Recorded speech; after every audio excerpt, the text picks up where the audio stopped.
line to follow. So we'll keep an eye on that. Then one more quick topic to touch on for quarterback topics I think are kind of interesting is the Pac-12 quarterbacks. I know all the talk from the Pac-12 as of late has been the realignment issues. Is the Pac-12 going to fold? Are they going to the ACC, Mountain West, American? Who the hell knows? That's not really something I keep up with. But as far as quarterback play goes, I think the Pac-12 arguably could have the best top tier, or the tier one of quarterbacks in college football. A few different reasons why. But I think it's an interesting storyline to follow where, hey, this is the last true year of the Pac-12, and they might be going out in a bang with the best quarterback play in college football, right? Of course, you got Caleb Williams, the returning Heisman, right? But you also got Bo Nix from Oregon coming back. You got Michael Penix from Washington. When Cam Rising, I'm assuming he's healthy this season, but whenever he's back, whether it's week 1 or after, you got Cam Rising, Utah, and then you got Washington State quarterback Cam Ward, who had a good season last year and expects to have a good season this year, right? Those are all returning guys.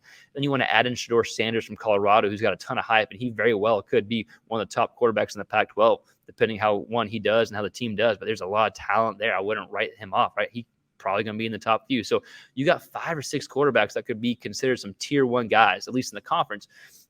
And when you compare them to, the Big Ten, they got J.J. McCarthy. They got the Big Ten. I think the Big Ten East has the Big Ten East, the Big Ten West. I forget who, but like the majority of all their schools are transfer quarterbacks who are starting, right? SEC, they got, Jaden Daniels and Devin Leary, who we mentioned earlier, Will Rogers, KJ Jefferson, Spencer Rattler. But, they have a lot of new quarterbacks starting as well, from the Alabama guys to Florida, to Georgia, to Tennessee, even with Joe Milton, right?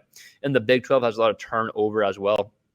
And they didn't have like superb quarterback play last year anyways, the Big 12. So I think the Pac-12 has the best quarterbacks entering the 2023 college football season, or at least they have the top tier quarterbacks, right? So I think it's an interesting storyline to follow, see how these guys do. If you're a fan of a different conference, maybe at the end of the year, maybe the SEC or the ACC, maybe they have better overall quarterback play, right? The ACC, of course, with Drake May and Jordan Travis and a lot of good guys, Riley Leonard from Duke and Tyler Van Dyke. And there's some underrated guys in the ACC who I think are, could probably take that top tier status, if you will. But I think it's an interesting storyline with the Pac-12. And I think that, good for them, good for them to have these top quarterbacks their last official year as a conference, if you will, right? So again, I know the Pac-12's talked about realignment a lot, but I think in this case, they have the top tier quarterbacks in all of college football entering the season. We'll see if that's the case at the end of the season, but something to keep track of, right?